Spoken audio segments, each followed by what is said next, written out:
Hey, this is Redban, and you're listening to the Death Squad Podcast Network. This episode of Your Mom's House and all the podcasts of Death Squad can be found on our website, deathsquad.tv. There you can help us out a few ways. I pay for this whole thing relying 100% on donations. If you like what we do, please click on the donation link for more information. Also, you can help us out by clicking on the shop button. The shop button opens up Amazon.com. And anytime you purchase anything off Amazon using that link, we get a few pennies every time you spend $1. So if you guys all do it, it adds up. Also, don't forget we have a studio wish list. These are items we need for the studio. Any item bought off of this wish list, we will talk about whatever you want us to talk about in a future Death Squad podcast. So if you have a small band or a website you want to promote, buy an item off the studio wish list, and then we'll talk about your shit on a podcast. Also, right now, we're having a special deal that anything you buy off the podcast, the studio wish list right now, will also put you up on deathsquad.tv. So like if you have a music video you want to play, or if you just want some links, we'll put you as a post on deathsquad.tv. Don't forget to subscribe to us on iTunes. Just hit the subscribe button, and that will open up iTunes. Please rate and review our show also. And now, here's a new episode of Your Mom's House. You want to play, then I'm getting the fuck out of here. I mean, if you're not going to recover Greg Graham, if you're just going to let him drive by you, if the rest of you are going to let him catch the ball outside the 3-second lane and drive all the way in here without one guy challenging him, then I'm leaving, and you fucking guys will run till you can't eat supper. Now, I'm tired of this shit. I'm sick and fucking tired of an 8-10 record. I'm fucking tired of losing to Purdue. I'm not here to fuck around this week. Now, you may be, but I'm not. Now, I'm going to fucking guarantee you that if we don't play up there Monday night, you aren't going to believe the next 4 fucking days. Now, I am not here to get my ass beat on Monday. Now, you better fucking understand that right now. This is absolute fucking bullshit. Now, I'll fucking run your ass right into the ground. I mean, I'll fucking run you. You'll think last night was a fucking picnic. I had to sit around for a fucking year with an 8-10 record in this fucking league. And I mean, you will not put me in that fucking position again. Or you will goddamn pay for it like you can't fucking believe. Now, you better get your head out of your ass. This shit is big time! Who is Randy? Don't bring anyone mother into this. Yo, mom in the fucking stand! Welcome to Your Mom's House with Tom Segura.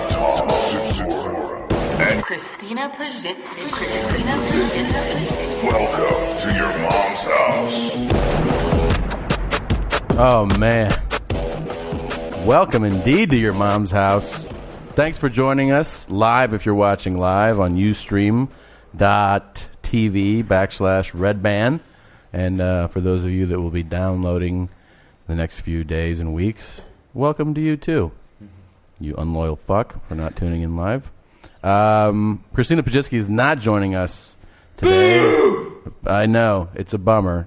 But there's a wonderful substitute mommy in here. Yeah. The great, the mighty, and powerful Ryan Sickler has joined us. Hey, Ryan. Hi, Tom. Thanks for coming in, man. And thanks for having me. I'm really fired up to be here. Back, my second appearance on Your Hell Mom's yeah, House. man. Hell yeah. They're the only number 2. Really? Yeah. Now I really feel special. Yeah. I'm always fired up to be at your mom's house. It's always good to be here at your mom's house. And, of course, Best place to be. Redban. Hi, Mommy. Hi. Hi, Redban. Thank you for having me back as well. Thank you for coming. If you're wondering who opened our show, that was the always magnanimous Bob Knight. Yes, it was. Who's sick of losing to fucking Purdue. That's my In this favorite league. part. Yeah, of that whole clip is that fucking Purdue is not acceptable to lose to. Everyone else but Purdue. Fucking Purdue. It's almost like the name of the university upsets him. You know what I mean? Like he's not accepting that at all. Christina's doing something really cool today. She's shooting something for television, so that's great, and that's why she's not here. She's been very farty and gassy lately.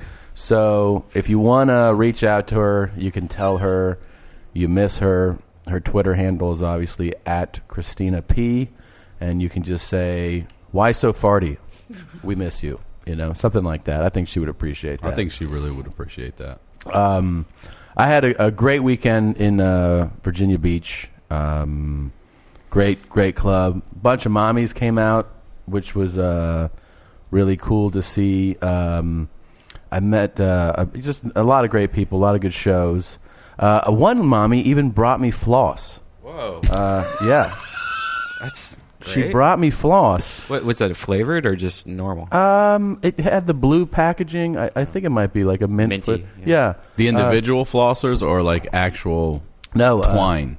Twined in a box. That's really nice. And she even said that she thought it would only last me 1 or 2 flossings because she knows I use 5 yards for every tooth. Yeah. But I believe her name is Lisa. So Lisa, I want to thank you and your mommy friends for coming out. And what is this? You just threw me a package. One of these things is people keep on sending me shit to give to everybody else, which I don't recommend because I'm horrible. Like that was a Christmas card that I was supposed to give you maybe a month ago. Really? Yeah. And people just send me like boxes of shit, like, oh, give this to Joe Diaz, give this. Oh my God! And I'm just like, come on, I'm not a fucking post office guy. But anyways, the guy was really nice, and he sent you that. Should I open it now? It's probably pretty funny because he sent all of us one, and they've all been pretty funny. I hope cards. this isn't like he fucking jizzed in this. I was going to say he sealed it with his semen or something. Yeah. All right. Kind of nervous. Sorry. He's kind of a opening big deal. the envelope. This is really. Is there a camera? Where can I point? This way. Yeah, this is the shitters. The Shitters Survival Guide. Santa's edition. Yeah, that's a holiday edition. I'm so scared to open this. Oh wow, and it's full of Jesus. This is. Hey man, I don't think I can get through all of this right now. But What is it? whoever sent it's just it's just different types of shits and out of the closet pooper, the walk of shame, walking from the stall to the sink to the door after you've blown out the bathroom.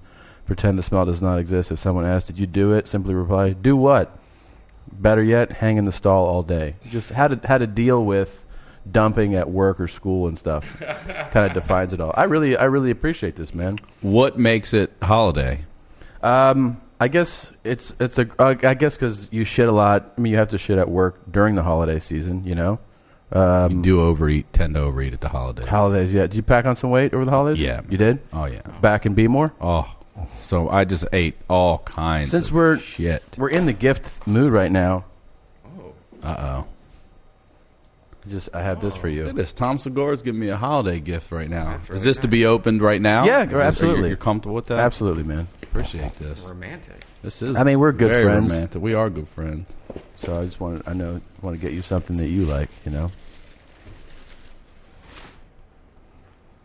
This is a bag. Looks like a nice travel bag. Now, is this? This is yours? That's mine. You're get what? Now, hang on. This is. You don't also have one. You went and bought me one. No, that's the OG. Please tell why I laugh hysterically. Please tell everybody what this is. That bag is the bag that I use to take CDs from the hotel to the club to sell my CDs, and it's a Holland America.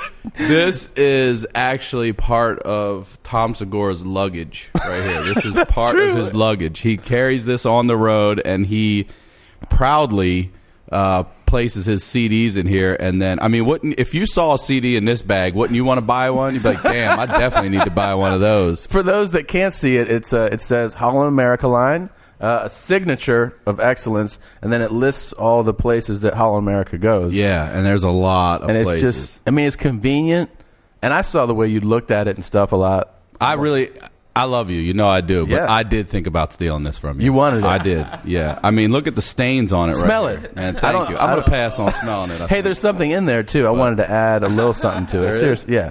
Really? Yeah. It's this is a sex towel. It's a wipe up towel. It looks like It's been sex. used, he said. Yeah, it says It's messy. Take a towel. This is unused. It's unused. Thank God. And All right. But the bag is used. This is unused. That's actually merch that belongs to another comic that Really? ended up in my bag. Yeah. this by accident. Yeah. So now this can be my sex towel. You could even turn a joke. You could do a joke about it on stage, sell it, and you could make money off of her shit. Yep. This is a chick's towel. Yeah, it's chick's towel. Oh yeah. Okay. Yeah. All right. So, Merry Christmas, man. Thanks, man. Yeah. I feel awful. I didn't bring you anything. That's all right, man. I just knew how bad you wanted that. I mean, honestly, I this is by far. Look at the actual stains and filth on this thing. This is by far not the nicest gift I got this Christmas, But the nicest gift I've ever been got, given, yeah. ever. Thank you so much. You're man. welcome, man. Thank You're you. absolutely welcome. Wow. I'm beside myself. And I wanted to tell you something that about when I went to Virginia Beach. Virginia Beach is one of those places that if you're coming from the West Coast, particularly like L.A., and you're going to Virginia Beach is of significant size, but it's not a major city, right? It's not like a top 20 city, so you're going to connect. This is one of my favorite things that is happening now, where I had to fly L.A. to Atlanta and then connect in Atlanta to get to, you fly into Norfolk, all right? So I left L.A. in the morning, early as shit. And if you don't know, Atlanta's the busiest airport in the world. Hartsfield-Jackson has the most human traffic than any other airport in the world. And it's also... In the world? I didn't know that. Yeah, it's the busiest airport. I didn't know It's also enormous. Okay? I've been, yeah. Yeah, it is a big fucking airport. You can get So like a Cinnabon at 5 a.m. in Atlanta. Dude, you can get anything. Atlanta is, and you and I know, I'm sorry to interrupt No. your story, but you and I talk about LAX is literally, it's a dump. It's a piece of shit. It is. It's a fucking international dump. Especially, and you know what else also sucks a big bag of shit too is JFK. JFK sucks. JFK It's does an suck. ugly, You're right. and especially when you compare, like if you've been to Heathrow in London or De Gaulle in Paris, like you go to international, you're like, holy shit. Our two biggest cities that should like kind of be like, this is what U.S. has to offer, bitch, are fucking like alleyways. Yeah, like they they're are. actually like back alley dumpsters, man. You can piss right in the middle of the hallway and they don't care. LAX Holy is a shit. dump. Now LAX is undergoing a renovation, Yeah. an upgrade. I feel like we started that. I think we might have. We were talking about it, and all of a sudden they're like, "Here's $4 billion." Yeah. And That's us. all I can tell you is I flew out of one of the terminals they're upgrading. Mm-hmm. That shit's not about to wrap up. Okay, it is fucking worse than ever. Are you serious? It's horrible, man. Like, what's the differences? Right now? You have to jump to get on the plane. There's like one fucking lane to walk up for like 40 different flights. Are you serious? Escalators don't work. You hear drills. And then like construction work. Hey, Tony! Like from across, then you're like, right at Jesus. security. They're doing it right there with the escalators. There's and everything. nowhere to wait. Like the actual gates, there's nowhere to Really? wait. There's no food options, drink options in some of the terminal. Like it's just, it is. I paid the extra $100 for tonight's flight to go out of Burbank because I don't. Oh, have- I that's don't- the shit, I don't. man. I'll rather pay $100 more than fucking deal with LAX now. That's how much I hate it. Yep. But here's what kills me about, I mean, the fact, both airlines, like both airports are shit. LAX is shit. They're upgrading it. JFK is shit too. We're leaving LA. We're going to Atlanta. Atlanta, not only is this big major airport, it's also one of the major places to connect. It's a hub. Right. So like they reroute you. Like if you're trying to get somewhere, a lot of times you're routing through Atlanta, right? So we leave LA. We have I don't remember the exact times, but let's just say we're leaving LA at 8 a.m. and we're going to arrive in Atlanta at 3 p.m. and then my flight to Norfolk is at 4 o'clock. So I have an hour, which is like, that's basically, you're like, it's comfortable to like arrive in a major airport. You have to go to get on the tram and connect. You're like, all right. So we end up leaving LA at 8:40. So we're 40 minutes late leaving. And they basically just go like, sorry, they're cleaning. And you're like, well, all right, are we going to board? And they're like, yeah, minute, just relax. And you're like, all right. And then we board the plane. We get on, and you're like, hey, so like, what time are we going to arrive now? And they're like, I don't know. They don't. Like, I don't know. And you're like, well, can you give us an update or something? And they're like, I don't know. Just relax. And you're like, all right. Now, typically, what airlines do especially when you're flying to like a hub city where that you know half your passengers, which they know, by the way, on their sheet, they know who's connecting and where you're going. They know that half of this flight is going to have to catch another flight. What they do and what they're supposed to do is make up that time in the air. You know, and you can make up, there's a certain amount of times you can make up and there's a certain amount of times you can't. You can make up basically anywhere from 15, 45 minutes by flight patterns and speed, and that's what you can do in the air. You know, it's something if you're 2 hours delayed, you're not going to make up 2 hours in the air. Especially if it's going west to east, I think. Because Yes. of the air. Yes. So we leave. Guess what time we arrive in Atlanta? We arrive at 8:45. So we actually arrive the exact amount of time we were delayed late. That's how late we arrive. And when we arrive, they go, we know that many of you have connections here, and we apologize for the delay. We hope you make your connections. That's the announcement they make. Hope. Yeah, like, so you made zero effort to connect, to help us make the connection. So now I'm looking at, I have a flight in 15 minutes. So I'm like, all right, boarding's probably already done. Also. Yeah, of course. And not only that, you may make it. Your bag is not getting on that fucking I only flight. travel carry-on now. I don't check bags There it anymore. is. So I grab it. I have something like this on, like a sweater, like a zip-up. Then I have a good coat. sweaters. A good sweater. Yeah. Then I have a coat. I'm saying you look nice in sweaters. Thank you very I like much, you in man. sweaters. I like sweaters a lot. Mm-hmm. Then I have a coat because I know Virginia Beach is going to be cold, like a big coat. I have a backpack, and I have my carry-on, right? And so I'm like, what terminal are we at? And they're like, you're at E16. And I'm like, where does the flight to Norfolk?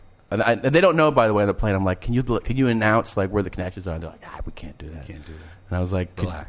We just, we made up no time in the air, so just relax. So they're like, there's a gate agent when you get off. So we get off, and I go, Norfolk, and they go, A16. And I'm like, A? And they're like, yeah, like Alpha 16. And I'm like, and we're at E. They're like, yeah, so just, if you go a mile that way, Yeah. and you go down Double there's a train. Z66. Yeah, they're like, you just have to wait, and the train will just stop at D and B and C, and then you get to A. And you're like, fuck, man. Oh, All it right. goes the alphabet backwards. I run my dick, like I'm hauling shit, sweating fucking so much. Like when I get to A16 where they're boarding, I look like a fucking drug addict. Did you see the Dexter Manley interview on Real Sports? That's the best thing ever. Recent? Recent. They did an No. update with Dexter Manley. You remember Dexter Oh, yeah, Manley? Redskins. I remember Dexter. He had all these drug problems. So now he says the only way he can stay clean is he works out, and he does workouts at like 3 a.m. And he'll work out for like 2 hours.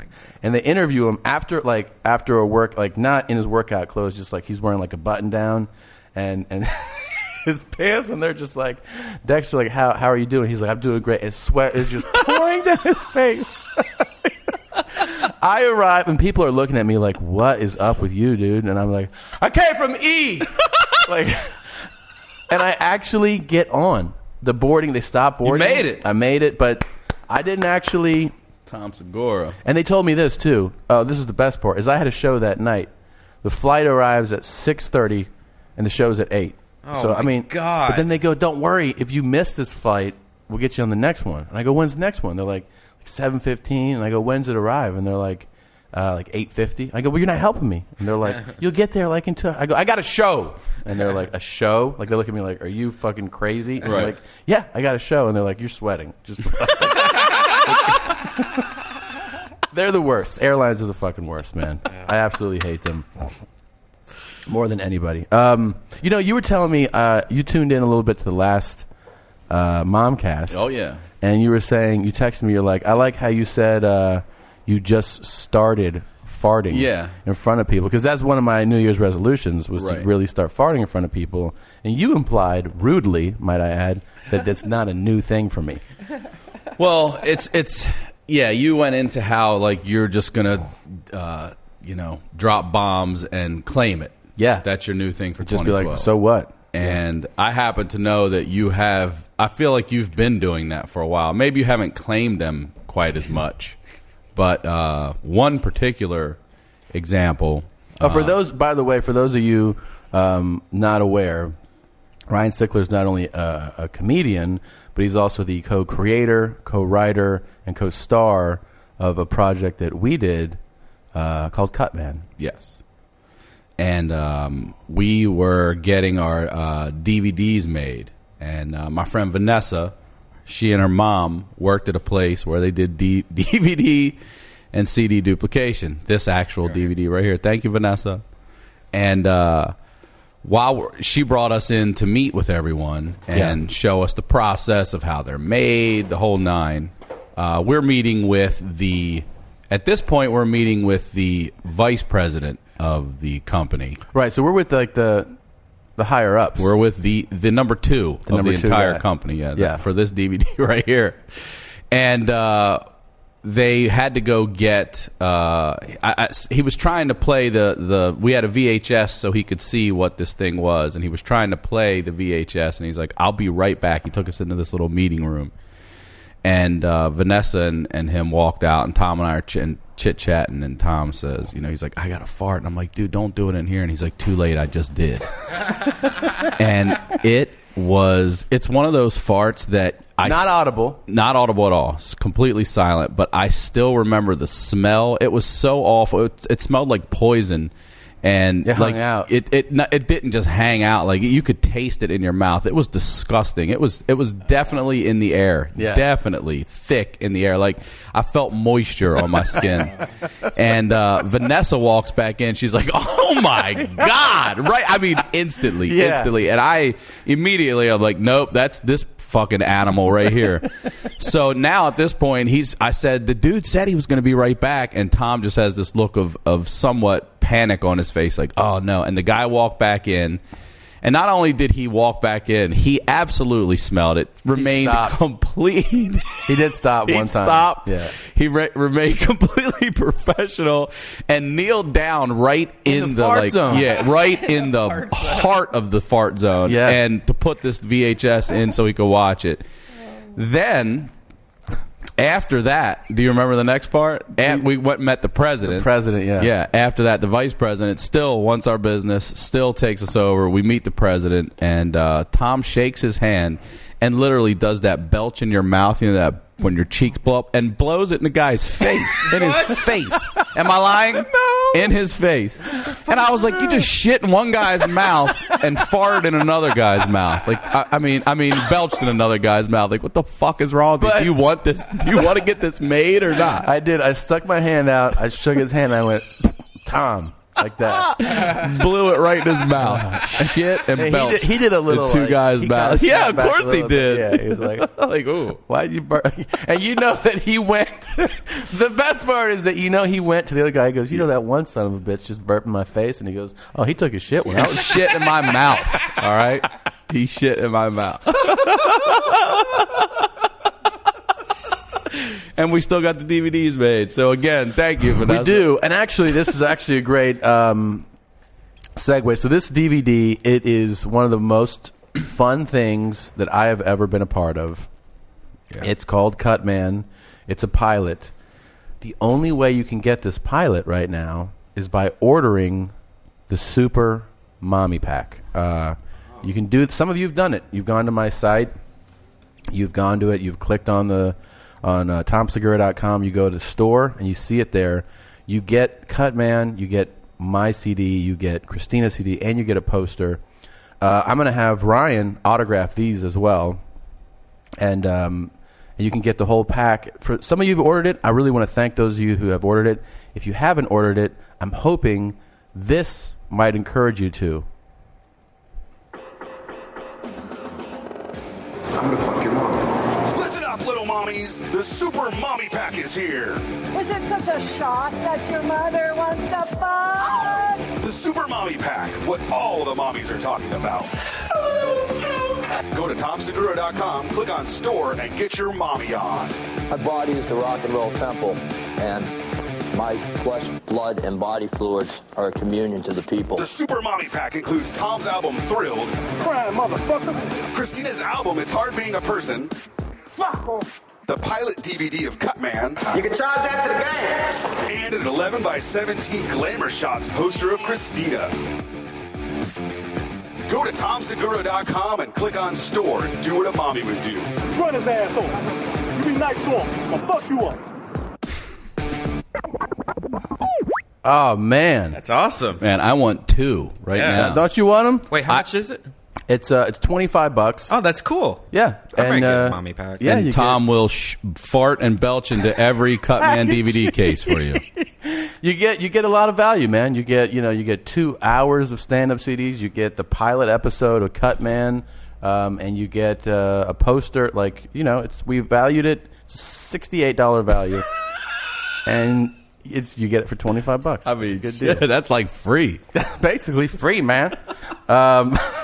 Now, do you guys actually sit there, you and Christina, have to box it all Yeah, we do it up ourselves, and stuff man. like that? Do you guys and somebody actually tweeted me. They got their packet that they ordered this week, and I had I autograph a message on the CD. Oh, cool. And Christina autographs she just signs the CD, but she autographs a message on the poster.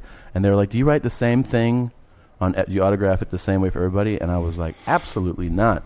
You get your own personal mommy message on every single order." You know what you should do? You should get those little baby jars of baby food and clean them out, and then have a personalized fart. Oh, and fart in it. In each one. There it is. That is a really good idea. That's a really, really good idea. For those of Or you, just make a cologne. yeah, a fart cologne or a burp cologne. I yeah. mean, just gassy in general, like a mixture of that. Do you think that would? That's why I don't have any chick followers. I think that might be one of the reasons. It might be at the top of the No list. chicks follow me. To those of you that also don't know, Ryan Sickler, comedian, writer, actor, cutman extraordinaire, also has a podcast called The Crab Feast. Yes. Which he does with our good friend, Matt Fulshron. That's right. The full and Randy charge. Bobbitt is also part of our... Randy Bobbitt, so sure. It's a threesome crab That's feast. right. Rando. Rando. Mm-hmm. And you, and Earl, does he call in? Is that his name, Earl? What's his name that calls in? Eric Allen Wendell calls in and does some movie reviews for us from time to time. It's fucking fantastic. Beautiful movie reviewer. But Ryan's full of fantastic stories, and one of them that he told me, when I met Ryan, I met him at a comedy club. We were doing shows, and I was like, I want to... At the comedy club! I'm at the comedy club, man! I'm on the phone at the club, man! I told somebody that story this weekend about, when you do stand-up, one of the things you're always trying to do is you always want to get a tape. You know how it is. I'm sure you've been I want to get a tape, right? Mm-hmm. And so you deal with a lot of things sometimes when people are you may tape your set, and you're like, nah, I'm good. And then you go out there, you're like, that's the best set I've ever had in my life. Yeah. And then you're like, did you tape me? And they're like, nah, stop when you went on stage. Ran out. Yeah. Fuck. Or you're like, you organize specifically for someone to tape your set, and they're like, man, that shit sucked, man. It's the worst set you could. It never fucking pans out. So Ryan goes one night to the Melrose Improv, which is a great club, and it's actually a great venue. And they have a perfect space for tripod, set up your camera.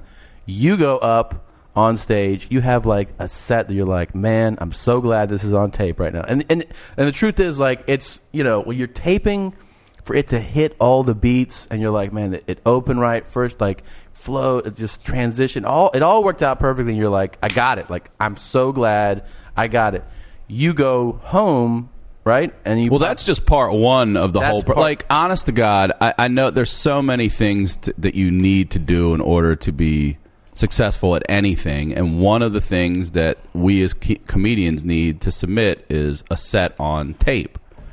And everything starts with a submission. It is the hardest fucking thing to do. Yeah. It's...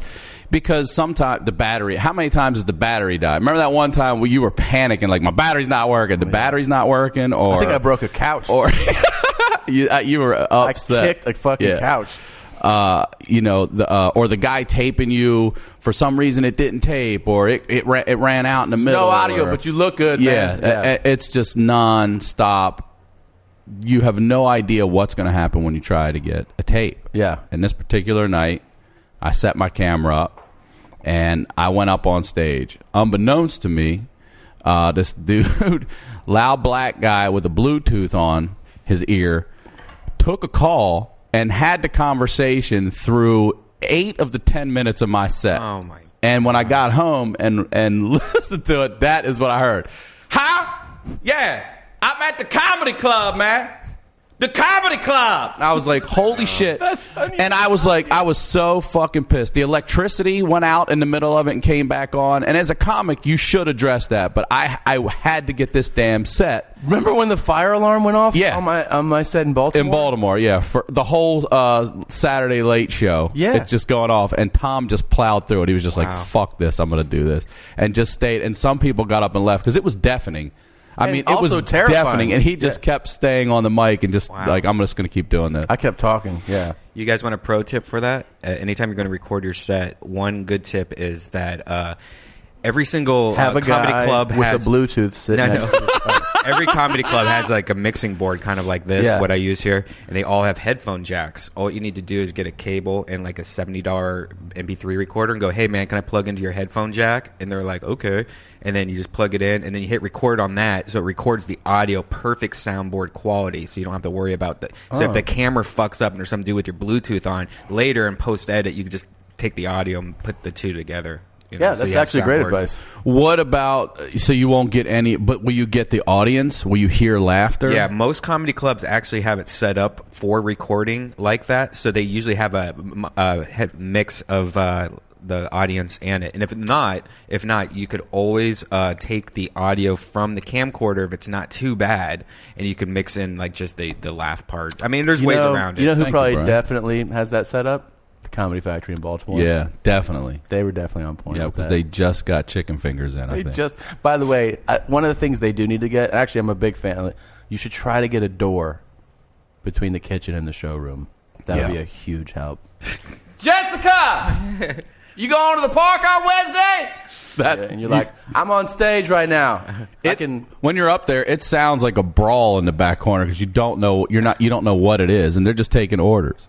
It's so. But my favorite thing is that of everywhere that guy could have sat with his Bluetooth for your set, he's like, I'm sitting next to this camera right here, right next to it, and then not just have the balls to take a call. Like I've seen people on shows like, hello, yeah, and then you can start talking loud, but he's like, huh, yeah, like I can't hear.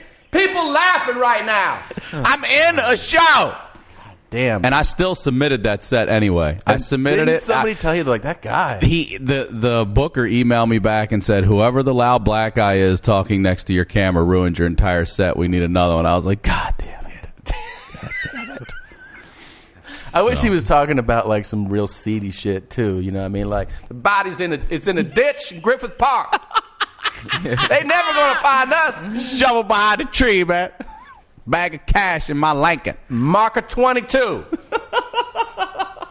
By the way, your podcast, didn't you? I might be confusing it, but didn't you guys just do one with Josh Adam Myers in the hospital? We did, yeah. That's something that to introduce to everybody who isn't aware. And this whole thing has it's actually, I mean, it's a horrible tragedy, but it's also really surprised me how people, particularly comics and the comic community, has reacted. It's amazing. To give like a backstory, because many people might not know this.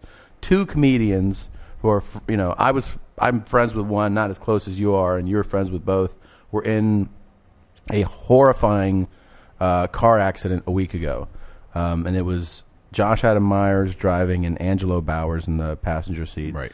They were hit by a drunk driver who had already killed a taxi driver before that even happened. And as this guy is driving away from that, he plows this vehicle driven by Josh on Vine at 80 miles an hour, which results in Angelo's death and Josh being hospitalized with severe injuries in critical condition. He should have died. How do you get hit by a drunk driver at 80 miles an hour? They were both thrown from the vehicle.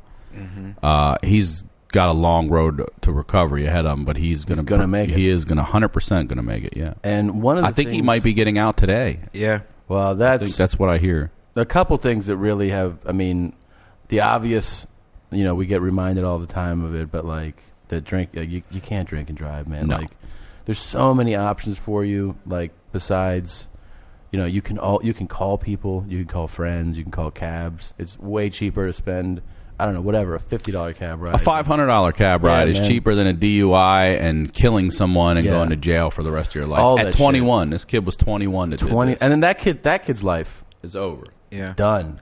Did you know that we were supposed to start a podcast with Angelo and Josh last week? 2 days before after that happened. No. Yeah, it was crazy, and I got to see Josh in the hospital, and he seems like he's doing perfect. Like he was like in good spirits. I mean, it got a little depressing here and there, but and then I got to see his underwear, and that was cool. And but the greatest thing about the whole thing, if you guys know Josh, he's been through ups and downs and everything like that, but he loves his cigarettes. And he's sitting there and there's like a nurse fucking putting some shit in, and then this really nice looking doctor walks in, and he's just like, "Hey, how you doing?" And the whole time Josh is just sitting there with electronic cigarettes, like, "Hey, I'm doing good." And then he ran out, and so I had to go I was like, "Dude, I'm gonna go get you some more electronic cigarettes," you know. So so I'm thinking like, "Oh, they sell those things everywhere." So I'm like walking around the hospital, like going to every single. You guys got cigarettes? No. I mean, like going to like CVS, and then I finally had to go back to the hospital, get in my car, drive around. Then I spent an hour and a half looking for these fucking no one was like, "Oh, we don't have those. We don't have those." Most finally gas stations, I feel like that's what they used to. Oh, they don't now? I think they might get a box a month, and then everyone buys them or something. Getting them. Right. So I got them. I finally found them, and I just walk in. I'm just like, "Here," and I just give them this big stack of electronic cigarettes. But that's nice, man. That's very nice. Yeah. There is. I mean, but the thing that's really like, I was first alerted to this happening just by going through my timeline on Twitter, and I was like, I don't even know what's going on. And then I texted Ryan. I eventually spoke to you, and you eventually updated me like on what happened. But then like to see so many people that like I don't even know. Some of them you could tell didn't. They also were like, I never met these guys, right? But everybody wanted to get involved and like help out. And there's like a number of benefit shows. Well, Joe Rogan's doing one tonight, I believe, at the Improv, and then there's donateforjosh.com, which That's is what somebody that was set up. And we actually had a podcast yesterday or 2 days ago, Bone Zone, where we actually auctioned off Joe Rogan's half-drink Coke Zero can. And we made like over $200 for doing it. And so, yeah, it's amazing. Not only you guys, the listeners, but the fellow comics. I mean, I heard Russell Peters is doubling anything that everyone's donated. Wow. Really? So me and Josh are going to go to the bank tomorrow when he gets out, where I might co-sign a loan for him and then donate $2.7 million. And Russell's got cake, man. 5-4, Russell. Put 5-4 on it. But you know what the crazy thing is? Josh loves Jeeps and Porsches, and like that's the only two cars he wants. Like he wants someday to have a Porsche, but he's going to go buy another Jeep. No, he's not. Yeah, he is. I keep telling him not to. Why would he go buy? And he's not Jeep? even buying a new Jeep. He's buying like this Jeep that's been restored from like 1979. If you buy another Jeep, we should do an episode just encouraging people to sue Josh. Yeah. I keep telling him not to Don't get a Jeep. It's just man. not a safe. No. I know it's fun. I know it is. But after what you just went through, look. You're a stand-up in L.A. You need a safe, reliable car. Yeah. You need In transportation, especially in Hollywood. It's not New York where you can get on the subway and go people gig on to gig. meth. Yes. But here's what's seriously incredible. I mean, listen to what you just said, man. Like this happened to two guys who are like not like well-known guys, or like that are what I mean, like that are like, oh well, all their friends, like these Russell Peters, who's probably met the guy. Maybe he's met and I don't even know if he met. Like, maybe he has. Yeah. Joe Rogan. I'm all doubling these guys. Whatever the donation is. Isn't that and great? Here's why it's so important too. If you're thinking about donate, first of all, any amount I'm sure is a help, right? Like absolutely, you can donate $10. Josh does not have insurance, so doesn't have insurance, and also when you can't do shows as a stand-up, then there's no income. Yeah, right? And there's if you're a huge big name and you make obviously a crazy amount of money, you can take time off and you can go make your money again. But when you're living like week to week, like you just can't make anything. I saw the most saddest thing too. It was, I felt bad for all the parties involved, but there, and then his new roommate, he just moved into a new place. His roommate just kind of came in slow. He's like, "Hey guys," and Josh goes, "Oh man, I got the rent check. I got the rent. Oh, Mom, can you give me my wallet?" And and it was just like, oh my god, he's having to pay rent and deal with like real life situations while he's fucking in the hospital and his head's bleeding on his pillow. I think he did tell me those guys covered his rent for him. Oh really? Yeah, I think he did tell me that. Ripped up the check. I hope so. Well, that being said, the site is donate for Josh. The word FOR Josh. Yes. .com, and anything you can give Definitely helps. Yeah, I just got a little. Really? Something must have happened over there. I'll figure it out. Yeah. Is that better? No? Good. No. All right. Well, you guys keep on talking. There it is. There we go. All right. Anyways, off of that. Yeah, tonight's Comedy Juice at Melrose at 10, and all the ticket sales and donations go to Angelo's family and to Josh's medical bills, and the lineup's stacked. It's Joe Rogan's confirmed, Mark Maron, Aziz Ansari, Chris Porter, Todd Glass. Jesus. It's going to be a fun show there tonight. Are you guys going to that show? No, I'm not going. I'll be at that show for us. I have to go to Ohio. You're going to watch? Yeah, go watch and hang out. That's cool. And then you buy a ticket on Laugh Stub, and all the money goes to if there's tickets them. even available. Yeah, I doubt that thing's available. But yeah, that sounds incredible. On another note, on a less serious note, you're obviously a football fan. I am a football fan. Fired up. You think they're going to go the whole way? I do. Do you feel it? I do. Who do they play this week? Texans. It's not going to be easy, but we've already beat them once. We beat Ravens. Just so everybody Baltimore knows. Ravens have beaten who's left in the playoffs that we've played. We've beat everybody. On the NFC side, we beat the Saints. We beat the 49ers. On the AFC side, the Steelers just got knocked out, but we beat them twice. The Bengals, your Bengals, just got knocked out. We beat them twice. Yeah. We've already beat the Texans, who we play this week once. I mean, we choked against shit teams, and 3 of our 4 losses. Who scares you the most? If you have to, Packers? No, not the Packers. No? Drew Brees. Saints. Yeah, and I'll tell you why. Because you can exploit our corners from time. If we don't get a pass rush, Aaron Rodgers doesn't scare you at all? Not Drew Brees is sick right now. He's on point. He's threatening Unitas' record of 47 consecutive games with a touchdown pass. I could do that shit. In the NFL, dude. I love when you meet people who are like, he ain't shit. Like when you talk about like big star like athletes, and they're like, I could do that shit. Drew Brees sucks, man. Yeah, like he sucks. Yeah. Like he can throw 70 yards downfield, and you can be like, hit this thing, this circle. And he'd be like, boom. And you're like, that ain't shit. That ain't shit. I can do that shit. I think it's going to be Baltimore, Green Bay.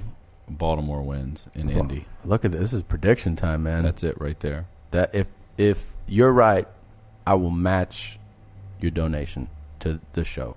This show? Yep. No problem, man. Yep. $10,000 check right after this. Now, as a football fan, don't cash it too. You might have an advantage in this game. We're going to play a little game here that I'd love for you to. I love games. You love games? How about a little game we like to call Which is Mike Singletary? You're going to hear 2 clips, and you just tell us which one is Mike Singletary. Okay.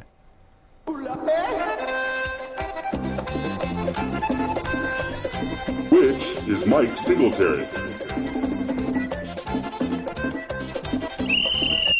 We got car! Roll, fight, roll, fight!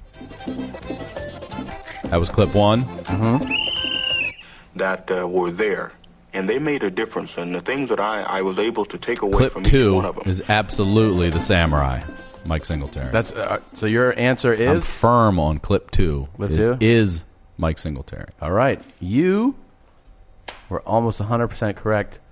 They're both Mike Singletary. So Great job, man. That was really good. All right. I kind of felt like one was an on-field possible Singletary, but that could have also been any angry guy yelling out loud there. That's true. But hey, thank you for playing. Thank you for letting me play. Yeah. You have good ears, man. Yeah. Now, one of the things as I was trying to get to... baby! We're going to be I like this kind of party.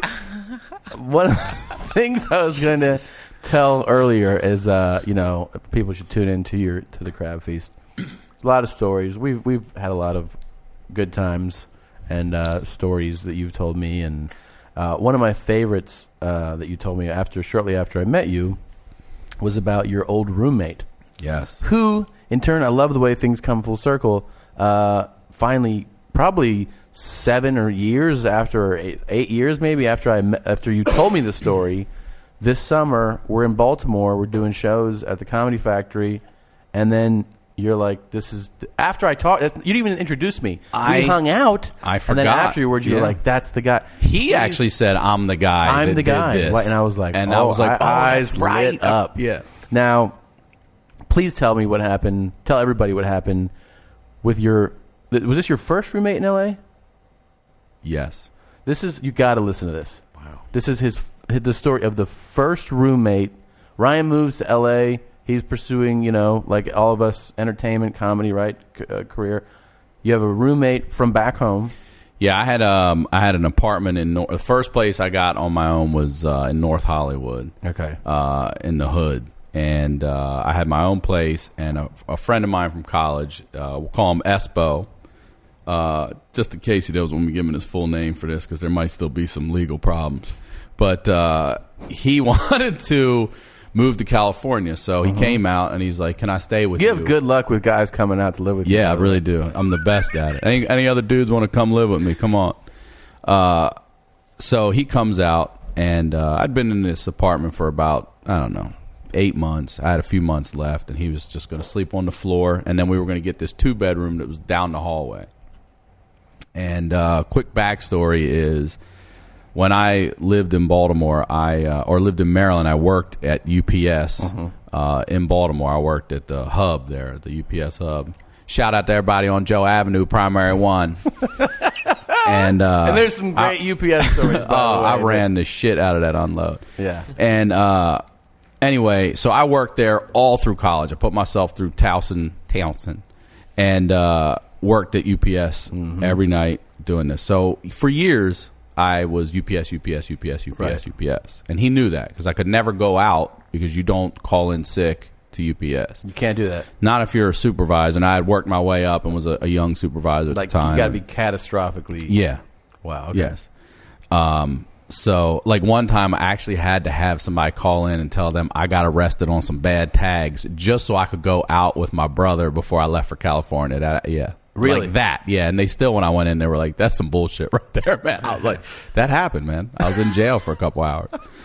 So, anyway, UPS all the time. He knew, he was very familiar with the fact that I had worked at UPS. That happened. So, I got arrested.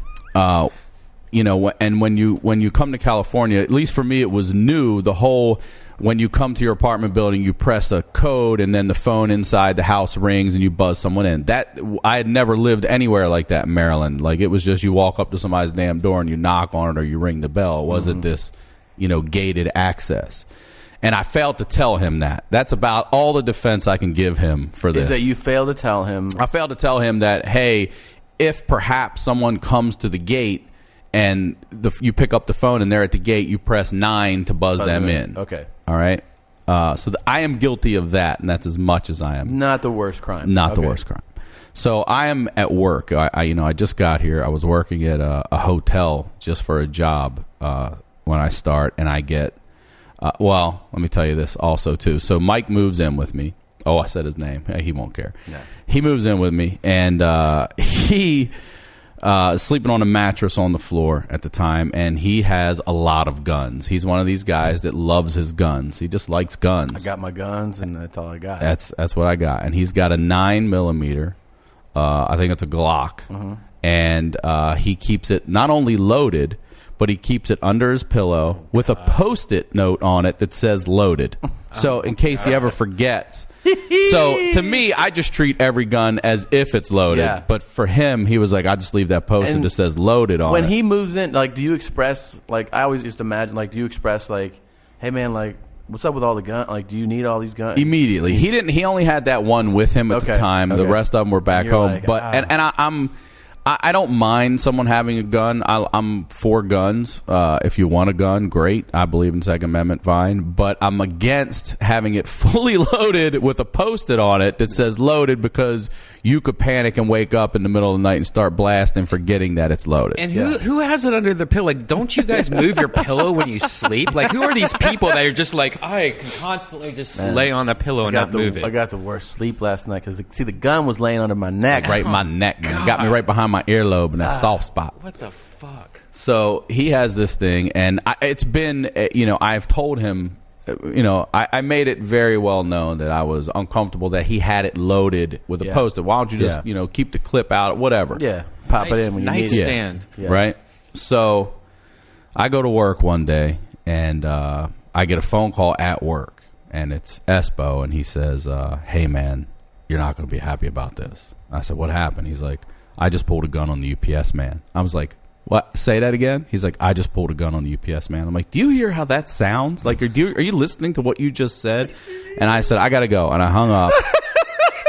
And I'm like thinking to myself, like, Jesus Christ, this guy just pulled a gun on the UPS man. Do you get panic like, when you hear this? Are you like, oh, I couldn't even, like, I had to process it, Right. like, and then I call him back after just a couple of minutes, like, I had to step outside and I was like, what the fuck are you talking about? And he's like, let me explain.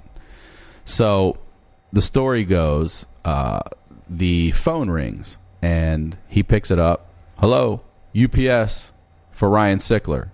Now, he's thinking, because I'd worked at UPS for all those years in Maryland and Baltimore, that it was someone from Baltimore calling on the phone. He didn't realize there was a package delivery guy at the gate, because I failed to tell him, hey, you can buzz people in when they call. So he thinks the phone is an actual phone call. There's a person from the Baltimore hub calling. And they're like, this is UPS. We want to talk to Ryan. Right. Okay. And he said, he's not here right now. Can I take a message? And then silence. And he's like, hello, silence. So he hangs up. Phone rings again. UPS for Ryan Sickler. He's not here right now. Can I take a message?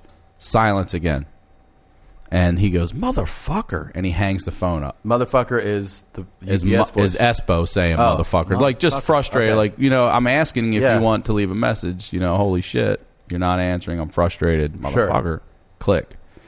Couple of minutes later, there's a knock at the front door. Espo opens the door up, and there's the UPS guy standing there. And it clicks with him. He's like, you were at... Ryan used to work at UPS. I thought you were someone calling from the Baltimore hub. And the guy says, I don't want to hear your fucking story. And Mike, stepped back like, okay. All right. And Mike's like, well, just give me the package then. He takes the package and signs for it. And when he goes to shut the door, the UPS man puts his foot in the door. And he goes, next time you call somebody a motherfucker, why don't you say it to my face? And Mike's like, get out of my apartment. And he starts to shut the door. And Mike's not a big guy. Yeah, no. He starts to shut the... He's tall, but he's a lanky guy, skinny guy. And he goes to shut the door, and the UPS man's pushing back against it. Are you serious? Yes, this happened.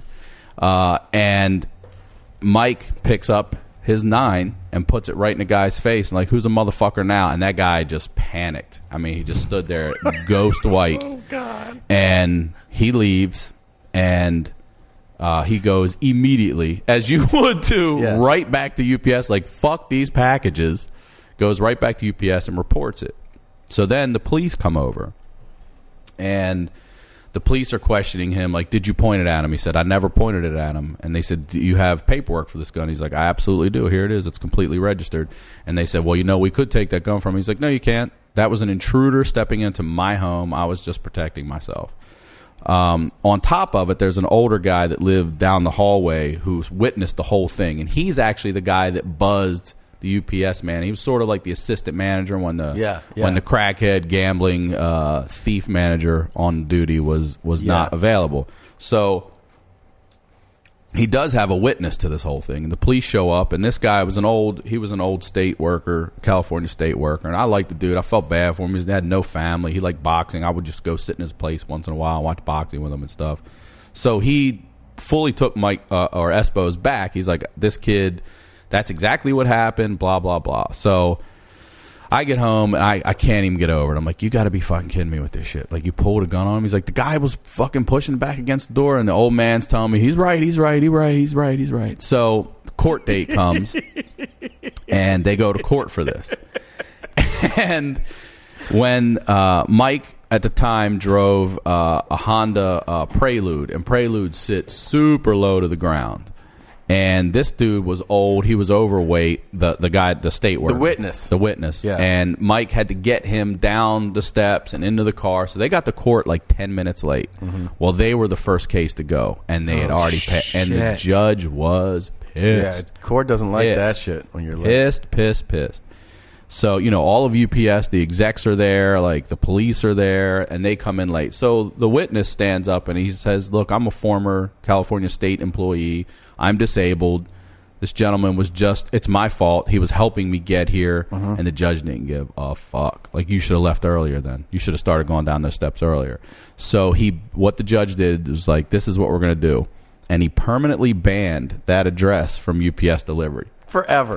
Oh my God. And Espo's sister, a couple of months later, sent a package to us, and it never made it. And she kept saying, "Did you get the package?" And he's like, "Did you send it FedEx or UPS?" And she's like, "I sent it UPS." He's like, "I told you we're permanently banned from delivery," and we couldn't order anything that was, like if UPS was the shipper for it, we could not order anything from anyone. Like if you move, does that follow you, or is it just that address? No, that address. And I do wonder if to this day that shit is still, because it was an apartment. There's had to be 10 people. The judge was basically like, "Look, you're not going to jail, and you're not, no one's going like getting in." But the final resolution is that there's no such thing as a UPS package that's delivered to this address ever again. Suck moving there ever again.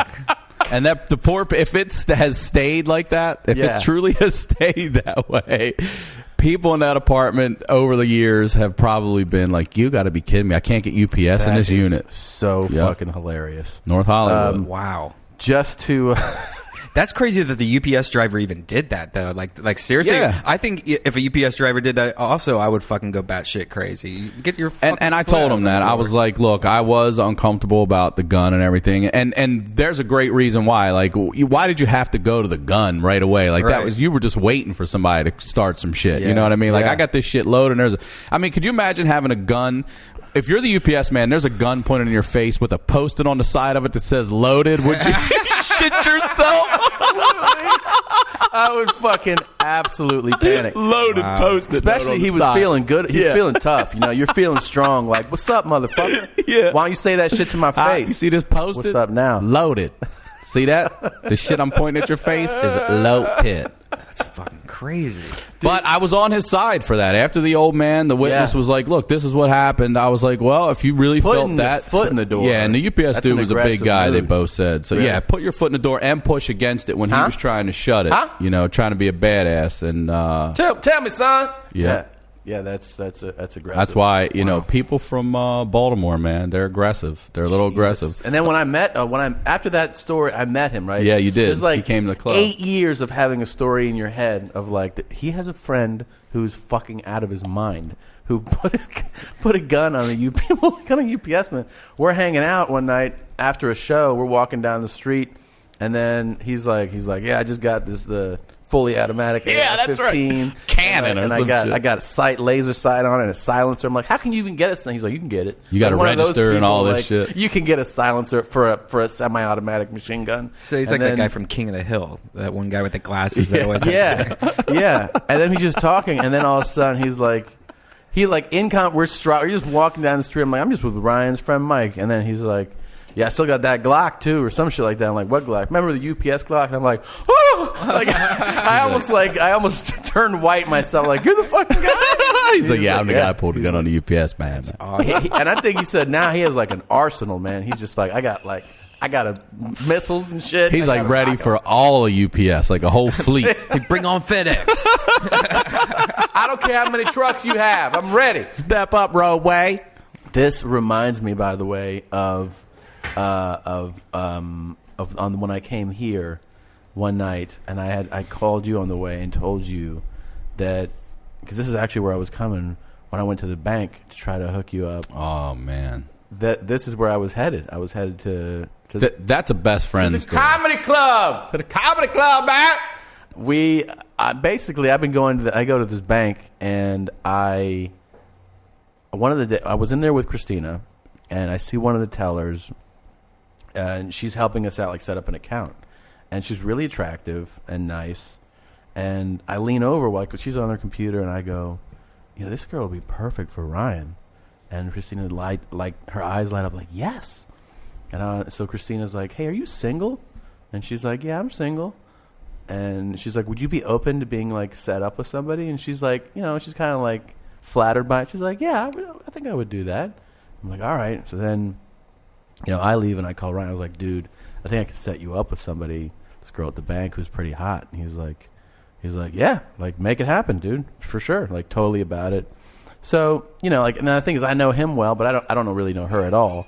So he keeps asking me like, "What's she look like?" And I'm giving him a description, like, she's 5'5" and caramel skin, and I'm trying to like describe she's her. Mixed, right? She's mixed. I think, or light skin, but she's hot. She looks great, man. She dresses great. Like, she's got a good personality. And Christina co-signed on it. Oh, so definitely. if a woman co-signs on that, she's behind it. Yeah, 100%. He's like, well, what does she look like? I'm like, I don't, I'm just describing her. So, like, after I mentioned it, he brought her up a few times, and I realized we hadn't come through on anything yet. So I'm in the bank alone, like a couple weeks later, and I'm like, oh, there she is. I'm waiting in line, and I see her like 25, 30 feet away talking to somebody. And I'm like, man, that's the girl. And I was like, I would love to show Sickler what she looks like. So as I'm waiting, I finally am at a teller's window.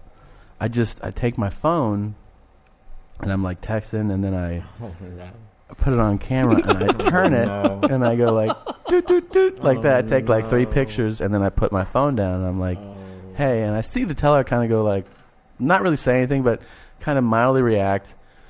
I make my deposit. I leave, and I'm like, I'm about to text him the picture, but I get like distracted. I get like a phone call, something else. Then I'm driving here. I'm coming here to do a show that evening. And as I'm driving here, I'm on the 134, and I get my phone rings. I'm on the 134, man. I'm on the way to the comedy club. My phone rings. And I say hello, and he's like, is this Thomas Segura? And I go, yeah. And he goes, hey, my name is like Jim Reiner. I'm the head of security at your bank. And I was like, what's up, man? He goes, is there a reason you're taking photographs inside the bank today?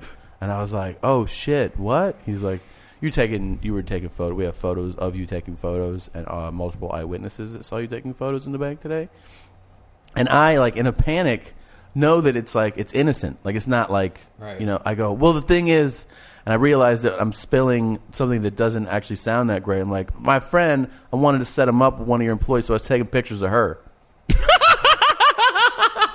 My friend kind of likes black girls, and I was just taking pictures of one of your employees to text him that picture so we could set her up with him. And he goes, like, after I say it, I'm like, that sounds terrible. That is the worst defense ever. The worst. He's like, the guy that put a gun to UPS man's face had a better defense than me. Absolutely. So first thing he goes, first of all, just so you know, headquarters has been notified. They know about you, and you're on a suspicious persons list. Oh, no. And I was like, can I still bank there? And they're like, he's like, yeah. Also, I'd like to tell you that our employees don't like having their privacy violated, so we'd appreciate it if you not only do not take banks or photos within our bank, but also if you could not take photos of our employees without their consent. And I was like, totally right, man, totally. I just want you to know, like, I'm not casing the joint. I wasn't looking to rob the place. And he's just, like, silent, like. Oh, you said like, the R word. You said bomb on a plane. Yeah. And he's like, mm-hmm. And I'm like, look, I'm really sorry. It really was innocent. I just was trying to take pictures of her because I know my friend would like her. And he's like, yeah, we really don't want you taking pictures. And I was like, am I allowed to bank there still? He's like, And I was like, I got to say, I really am impressed at your guys' thoroughness. Oh, why would you digging deep? Yeah, he was just like, thank you, we appreciate that. And then he goes, also, I'd like to tell you, I have to ask you to erase those photos. And I was like, sure, man. And I even thought about, like, how could this guy know what I do with this picture? Know. Of course. But in the moment of panic, I actually had the thought that I would text Ryan, and then he would call, why'd you text that to Ryan right now? And so I immediately erased the pictures. And then I had the uncomfortable thing of, like, every time I go back into that bank, like, I'll see her and I'll be like, she doesn't necessarily have to know, because when I took the pictures, they don't know who I was taking a picture. And I didn't specify her name. Right. But I have just had the whole, like, walk by, like, hi, and she's like, Oh, no. What's up, creep? You know? There's a couple of things about the story that I can't believe. There's one part you left out. First thing that I truly, and I've told you this, I still can't believe, is that you actually go into a bank to do banking. Yeah, what the fuck? Like, I can't believe. I can't tell you the last time I went in a bank to do any sort of banking. And the other part you left out is that, and those of you who listen, you may know, Brian, but Tommy is a very gentle soul and felt terrible about what he did. Then went into the bank, you told me, and spoke to like guilt was good, and then dug a deeper hole by talking. I forgot about that. This is like George Costanza. Pulled a manager aside to state his case to her, too. I did, dude. I did. I forgot. I totally forgot. I went in. What was she like? What was she doing? The employee was like, what? Like, she was like, what? And I go, I took a photo in here of, that's, the hot one. The hot one? Yeah, not you. Super hot one. The other hot one. And, and then she, you could tell that she wasn't really keyed in to, like, what had happened. And she kind of looked at me like when somebody walks up and there's no oranges left at the market. I don't know. There's newspapers. And you're like, all right, man. But there's a bus over there. And by the way, now you're no longer allowed to bank here. Yeah. Am I still allowed to bank here? I explained my case. I was like, I didn't mean to do that to her. Jeez. And they were like, okay, well, we appreciate you letting us know. She totally didn't know. She was just like using her managerial training to deal with me and be like, the door's over there if you want to. So we're wow. Yeah, but I did. I was like, you're a real friend, man. I was trying to hook you up. I mean, you're on a suspicious persons list just to try to get me hooked up. At world headquarters of one of the biggest banks in the world. Right. Wow. Yeah. I went into a bank in Maryland one time, and I was a freshman in college, and this was back before ATM cards. Oh my God! When you would actually have to fill out the slip, and I grabbed a slip. And I filled it out, and I waited in line, and it was my turn to tell her, and I handed her the slip. And as I handed her the slip, I saw that there was something written on the back of it, and I didn't know what it was. And this lady was a homely lady. That you didn't write, obviously. I did not write that filled at out all. the front. I just grabbed the front, filled it out, handed it over, and I immediately thought it said something like, you want to go out on a date, or because she was hideous. And she flips it over. She sees something written on the back. She flips over, and instant white. And I was like, what's it say? And she doesn't say anything. And she shows it to the woman next to her. This woman screams and covers her mouth. And at this point, I'm panicking. I'm like, what's it say? And she turns it around, and it says, this is a holdup. Give me all your money. Don't make a sound. I was like, I didn't write that. I did not write that. Like probably some 12-year-old who was in there with his mom was bored as shit and wrote that on the back of one and just slipped it into the pile. And I'm the asshole lottery ticket that grabbed it. All the cameras are on me. They call security. We have a long conversation. I'm like, I didn't write that on the bank. I am here to get $40 fucking. Like, I am not here to rob any bank. All of the money. And I will be closing my account now, and I will never be banking at this motherfucker again. And they did. It scared the shit out of me. Arrested or tackled? No. I got tackled. You're also on this bank list.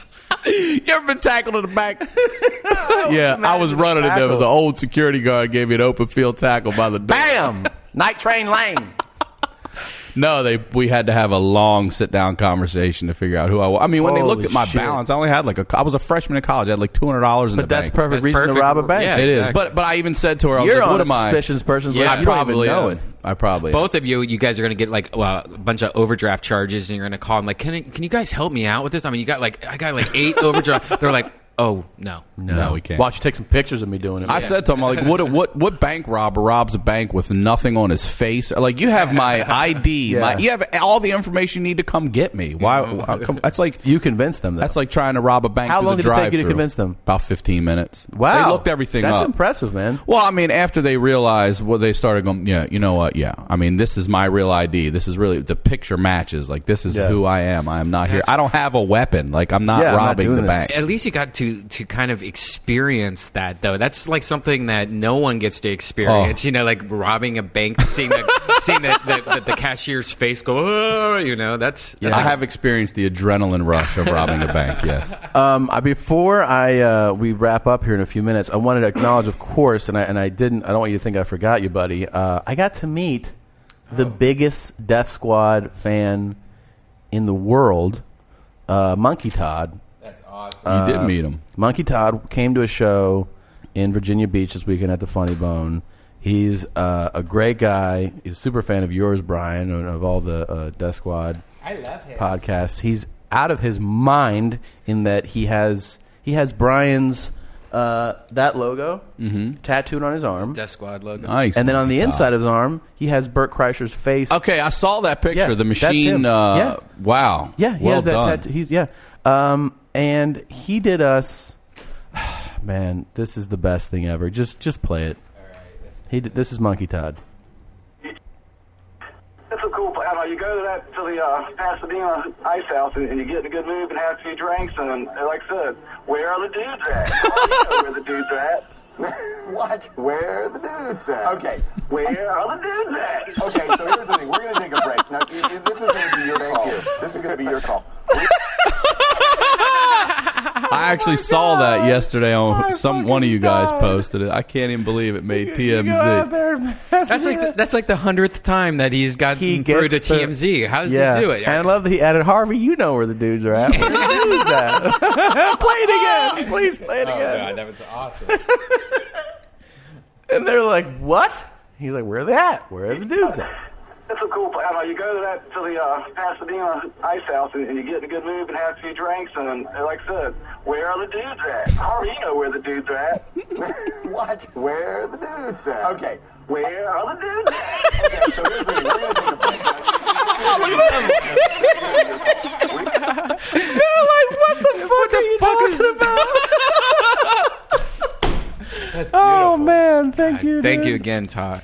Oh, Todd. Oh, God, beautiful. he's awesome. I heard he's coming out here. Did he say anything about coming out here? Yes. He is coming out here. And I also, by the way, when I was in Virginia Beach, I did a podcast. I did Clutter Cleaner is his handle on Twitter. Matt Paxton. He's the guy on Hoarders. Oh, cool. He has a podcast called 5 Decisions Away. I did his podcast. Great guy. I think it comes out. It might have come out today or tomorrow. But Matt Paxton, and I'm going to try to get him in here to do ours. Such a fun guy. He's the host of Hoarders, or no? He's they have different people, and there's therapists like psychiatrists. Right. There's professional organizers, and then there's like the actual professional, like, how are we going to remove this bucket of shit? And like, this the vermin and the dead fucking rat carcasses. Ugh, wow. And they call Matt, and he goes in there with his crew, and they clean, they gut the place out, Wow. But they he's one of the really important steps, and he's the only guy. If you watch the show, like, he's the one who's like the most, I think, people relate to, because he has like real reactions. Like, he'll be like, are you going to fucking throw this shit out or not? Like, we're like, like the psychologist will be like, oh, how much does this mean to you? Would you be all right? He's like, let's fucking go. Like, let's talk. So he's the best, though. Great guy. And I just started reading his book. It's called The Secret Lives of Hoarders, which is really fascinating. Wow. But that's cool. We also got another, where the dude, people want to know where the dudes are at. And we got another song, a fan-made song. There's obviously the one that we played a few times, but this is a new one. Let's check this out. Where's all the dudes at? Phoenix! Where's all the dudes at? Shot-town! Where's all the dudes at? Philadelphia! Des Moines! Where's all the dudes at? Studio City! Van Nuys! Where's all the dudes at? Beaumont! Where's all the dudes at? Pasadena! They're definitely here in Pasadena. Man, what, you're talented, bro. That was sent in on Twitter. His handle is at JPTM. Pretty simple, man. JPTM, man. JPTM. Well done. Thanks, man. You're a very, very talented musician, and thanks for continuing to ask. We're still trying to find out where the dudes are at. Yeah. Yeah. You were talking. You asked me earlier if.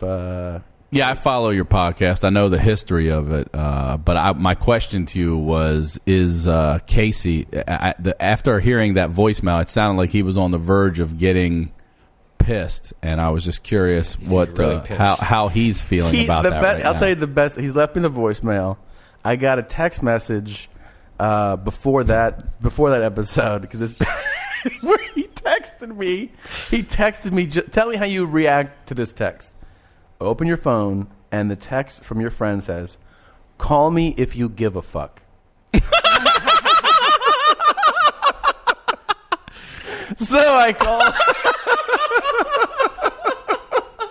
I'm like, dude. So I call him, and here's the thing. He totally. Casey's really smart, but he totally. It's fun when you when you have a really smart friend, but they don't understand how something works, and it's fun to actually see. You get the enjoyment of like, oh, you're a really smart guy who doesn't understand how this works. You know, he thought this was the best thing because in one of the episodes we were telling people to get him on Twitter, right? He thought that when somebody random who listens to the podcast in Australia tweets him like, "Case, where are the dudes at? I need to know where they're at. Seriously, tell me where they're at." He thought that everybody who follows him sees that. Like that anybody who ever tweets at him, it immediately shows up on his followers' timeline. And I was like, what? Like, he's like, yeah, so like if somebody writes, "Casey, I'm still looking for dudes. How come you haven't told me where they're at?" He thinks the message gets sent to everybody. And I was he doesn't get that you have to reply or retweet for it to go to your or followers. Search and follow. And he was like, and then I was like, that's not how it works. He goes, it is how it works. And I was like, no, man. And then he went to Twitter and read to me the explanation. He was like, anytime that a handle, the handle and tweet is mentioned, your followers see it. I'm like, yeah, anytime if you write something, that's what that means, smart guy. And he was like, no, man. Everybody who follows me is getting bombarded with dude tweets, and it's got to stop. He doesn't get that that's sort of just like an email to him. Right, exactly. That he has to either forward on or reply to for the people that follow him to actually see where the dudes are at. And he's not, by the way, he has never told anybody where they're at. Hey, Mommy, can you tell him what the tweeter name is again so we can I'll tweet him again? Oh, I can't do it again. No, you can go back. I can't. Because you give a fuck. Because I get right. I don't. He's a sweet guy. He's I don't want to. I love Casey. He was a groomsman in my wedding. We should probably call him up next podcast. That would be fantastic if we could get him on the air. Yeah. We could. Let's make that a deal for sure. All right. The next podcast, we call Case. We'll get to the settle bottom the of score. it. Yeah. We find out, is it going to be just dude secrets, or are you going to tell everybody? Everybody just wants to know where the fuck they're at, man. Where they at? Have you sent him the TMZ thing yet? No, I have not. No, but did you know that another person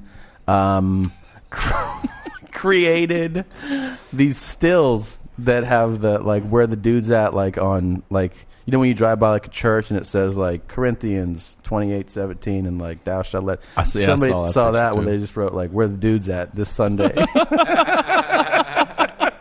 I think that was bullfight on acid, but man, yeah, he's the best, and definitely keep asking because we're gonna find out for you guys. All right, we're almost at the end of the show here. We just wanted to play a couple would you rather's with the great Ryan Sickler, who's here. Again, this has been a really fun show. Thanks for coming, man. Hey, thanks for having me. This has been fantastic. If you don't mind, I'm just gonna play a couple games with you here. We have music that is appropriate for Would You Rather. Oh shit! It's all right. That one you could just search for. It's not going to be in your. Okay, right. Yeah, you just go to. Yeah. That's fine. Sometimes this is live. That happens sometimes. Oh come on! I'm sorry. That's all right. So we can just sit here and talk about where the fuck the dudes are at, man. Where do you think, if you had to guess? If I had to guess, I would guess there would be 4 places I would guess. West Hollywood, Palm Springs, San Francisco, and the Castro specifically, and Key West. There would be my top 4 where the dudes are at. Oh, shit.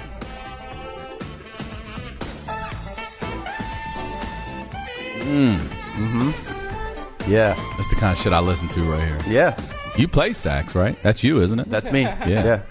All right. So, some of these are listener submitted, and some of them we've created. But interesting to hear what you would do in this situation. Okay? Great. You know how the game works. Love it. All right. Would you rather wake up every 30 minutes while you're sleeping forever, for a lifetime of just broken night sleep. So every night you sleep 30 minutes and you get woken up. Wake up, man! And then you have to then you go back to sleep. Or you just eat boiled ham every single meal. The rest of my life? Yeah. Oh, man. I'll take the fucking wake up every 30 minutes. That's an awful life, though. It right? is. But while I'm up, I won't be eating fucking ham. I will be able to eat whatever I want. Yeah. I mean, if you just said baked, maybe. If it was like a heavenly ham, spiral cut, I might consider it. Yeah. I think you would get used to the yelling every day also. I think after a while you'd be like... You would be a zombie, though. Come on. I would be a piece of shit, but I would be eting what I want. And I think if you're that... If you're woken up every 30 minutes and you live with that miserable reality, you would also embrace really overeating, I think, right? You'd be like, fuck life. I wake up every 30 minutes. I'd probably be skinny if I only could eat boiled ham. I'd probably be fucking sick of it. Sick of it. I would definitely. And I love breakfast, lunch, dinner, snacks, dessert. You want dessert? Like ham? Right now, like, hey man, we're hungry. We're going to go get something to eat. Okay, and I have to eat boiled ham. I will fucking wake up every 30 minutes for the rest of my life. Yeah, you're right. I would kill myself. It's the worst. It's a horrible scenario. It's horrible. I know. The idea of the sleep part is so it just really affects me because I struggle with sleeping, especially traveling on the road. So it really fucks me up. Sleep ruins me for weeks at a time sometimes. But the boiled ham is just too much to do. Boiled ham's too much. I can sleep. I can sleep on concrete. I can sleep. I've slept camping out for tickets. It's not a problem for me to sleep. So that's a big deal for me to give up because I sleep through the night. That came from Chadwick Rowland, one of our listeners. Thank you, Chadwick. Rowland. Did he or she say what they would do in that situation? No, they just submitted to the... Way to go with the half-ass effort. Yeah. Okay. Okay. This one... Some good music for this one. I'm excited for this question. This is a good one, man. Okay. Would you rather have sex with whomever you find the most attractive in the world whenever you want? So whoever you're like, that is the hottest woman I would love to have sex with. You get to have sex with her, but then you definitely know that you have to watch her die in 15 minutes after you have sex. Okay. And it's going to be a horrible death. Like a violent death. All right. Right? Like, you have this amazing sex, and then somebody comes in with a claw hammer and is just like, and they just... Wow. They just murder her in front of you. I have a problem with that question because that sounds like it's a one and done, but the question actually is I can have sex with her whenever I want. No. I'm sorry. To make it more clear. Oh. Like, after she's dead, you can pick another person. Oh, so whoever I have sex with... I get my pick of whoever I want, but then that person dies 15 minutes and you later. have to watch. Yeah, you have penis of death. You're front row. You're front row for, and they don't hurt you. Right. You just have to watch the murder. I could wear like a Gallagher plastic so I don't get fucked up with all the blood and shit. That I'm right up front. Right. Okay. All right. Smash that watermelon, man. So you watch that, or you only get to have sex with severely disfigured people. Okay. But they always feed you a piece of whatever pie is your favorite. No, you get your favorite piece of pie. All right, so I can have sex with any gorgeous woman I want. 10 they will always say pieces, yes. man. Like Yes. California dimes. Dimes, dude. They will say yes, but then 15 minutes. So after I use my brand new sex towel to wipe everything up that you gave me, Right. 15 minutes beyond that point, Like, you rest, you guys maybe having a cigarette. She's like, that Laugh. was great. And you're like, that was great. it's a murderous event. you don't about kill to her. happen. I don't kill her. I But just you have to have witness to witness it. And like, it's gruesome. Gruesome murder. Or I get to have sex with disfigured women. Severely disfigured. Like, I'm Who- talking people like their nose is gone. Right. Oh, You know, God, I hate like that. there's one finger and that's it. I guess I'm going to be a selfish piece of shit and say I'm going to fuck the hot chicks and watch them get killed in front of me because I'm not a big fan of pie. Jesus. Or disfigured. I would say the opposite. I would do the opposite. You do the opposite. I would do the disfigured. I would. And a pie. I think seeing people die every day would Violent make me not death. want to have sex. I feel like the You would have disfigured a people. Rolodex of murder in your head. I would. man. I would feel like the disfigured people, though, were people from another Would You Rather who didn't die from that scenario and are still alive, and now they're being passed on to me. Yeah, but you know what? That's how I would treat it in my head. The key word is that they're disfigured and not their pussy is disfigured. And I think no matter how disfigured they well, he are. didn't say that. That could be a disfigured. Yeah, that's a good point. Yeah. I would take the disfigured. Yeah. I like pie. Nice of you. I like pie a lot. And I think I could just think about other times I had sex before this thing started that I enjoyed. I could still look at, you know what I mean? Like whole people. Right. Think about them. I would look past their outside body and look into their soul and fall in love every time. That's nice, you guys. Coming from guys that are under the death squad, I'm going to go ahead for that name and let these girls die after I have sex with them. Okay, here's the last one. All right, you have a fantastic bit that people can get more familiar with if they buy your album called Above Ground Cool. Yes. You can get that on iTunes. Yes, you can. Above Ground Ryan Cool. Sickler. Search him. And the bit is about people. I don't know what you'd name the bit. Dash of Downs. Yes. Is that the name of the bit? Yeah. Okay. So the bit is about. I'm not gonna, not gonna do the bit right now, obviously. But the bit is about people who have a little bit of downs. You would. They're say. normal people that act fucking like they're challenged. Yes. Right. Yeah. Okay. Retarded. And you have. There are some really funny jokes about, like as you get into the bit about retarded people, right? Like you have some of those jokes about their strength. About their strength. Just I never make fun of their mental capabilities. Right. Just their strength. Okay, so that's the background. Here's the would you rather? Would you rather do your Downs? We'll call it your Downs bit. Okay. 4 people with Down syndrome. Okay. For 45 minutes, and all you do is when you finish the bit, you restart it again until you hit 45 minutes. Just on a loop. Wow. But live, you perform it over, and then when they go, you just said that, you're like, you're retarded, you don't know. I haven't done it yet. Okay? So you do that 6 shows a week for 52 weeks. Okay? For a year? Yeah, so you tour. It's just a tour of you. So Monday through Saturday, I'm doing an hour of that bit on a loop to just mentally disabled people. Okay, so got you're it. doing down, and you're doing it over and over. Okay.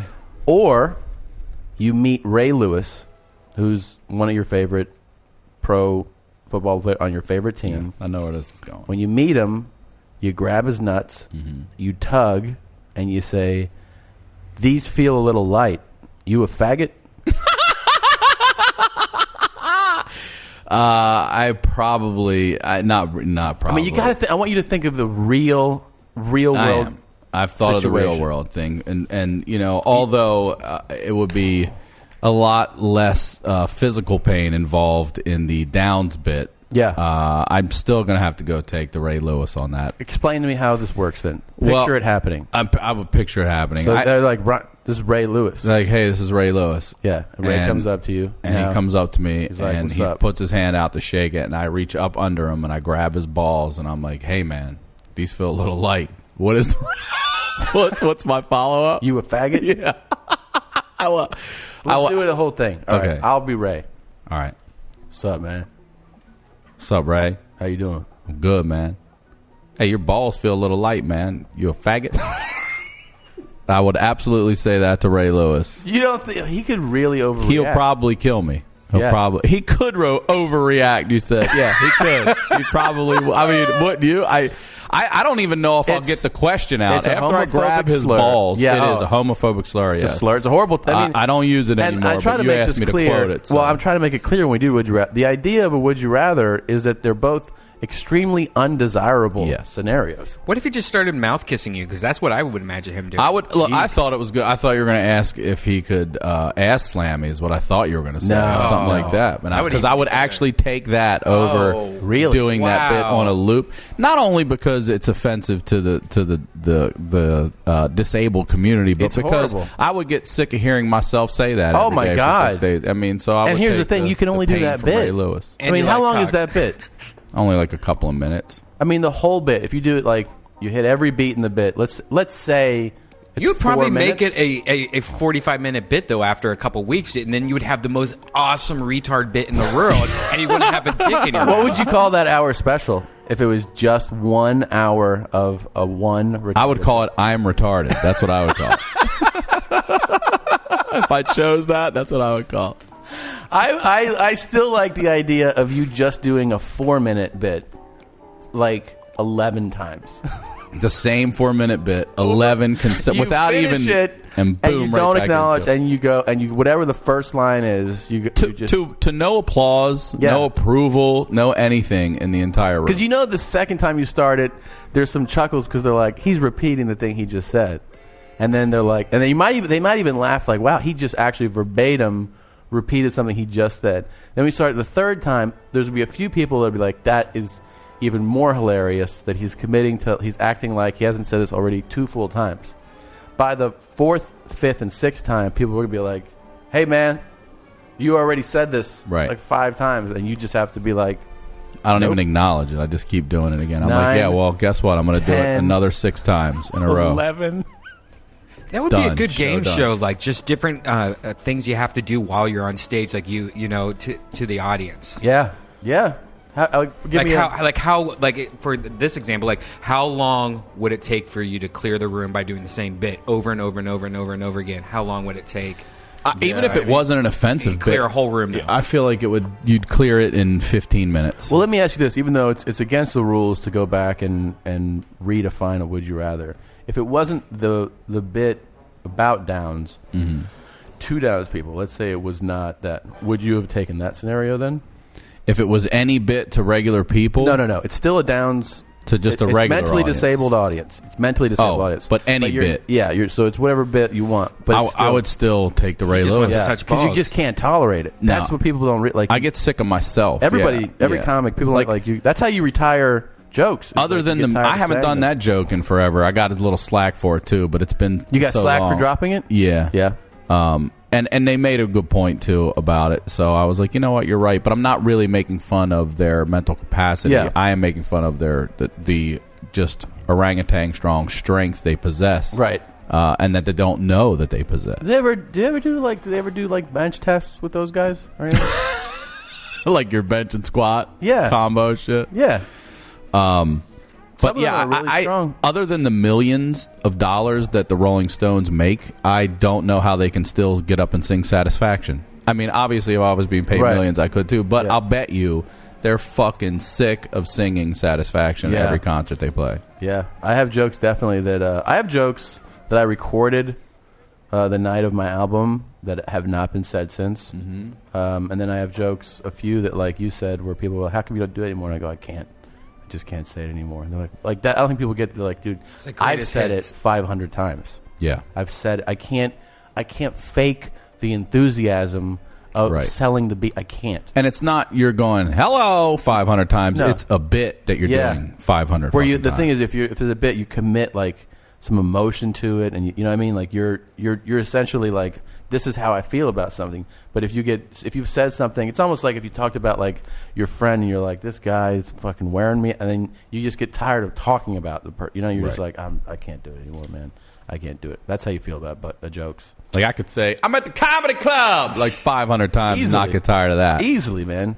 Tell me, son, why the defense not working? Huh? I could say it 100 times. Easily. And we probably have. Yeah, absolutely. This has been so much fun. It's been awesome. Thank you for joining us. Thank you both. Could you where people can find you at RyanSickler.com? RyanSickler.com. I'm at Ryan Sickler on Twitter.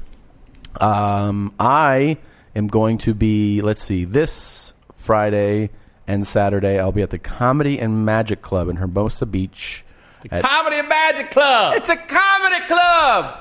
8 p.m. both nights, Friday and Saturday night. And then next week, I go to Long Island, New York to perform at Governor's Friday and Saturday. I'm really excited about that. And then the 31st of this month, I head out to Minneapolis to go to Acme, one of my favorite places in the world. And I'll be there Tuesday through Saturday. So come check me out. Get your Super Mommy pack. Have a lot of fun. Make love. That's all. There it is. Come see me live at the January 24th. I'm headlining the Brea Improv. January 24th, the Brea Improv is a great improv. The full charge will be there. Holy shit. There you go. That's all. Real quick, I was nominated for this all the Death Squad podcast and the Joe Rogan podcast as best producer for a web series. I'm nominated. What? Or just congratulations. So if you want to vote for me, voting is open till February something. But if you go to deathsquad.tv, just click on vote for me at the top. It's called a Shorty Award. Yeah, I remember the Shorties. Yeah. Wait, is that on the East Coast? Do they have that? Yeah. Is it in New York, Charlotte or something like that? I don't know. I think I've been to it. Oh, really? I think I've been to it like a few years ago. Oh, really? Cool. Yeah. So it's I'm nominated. So it's just right now they're collecting as many Congratulations, nominations. I think they also do it out here too. I went to a viewing a few years ago. I want to say on Sunset at one of the guilds.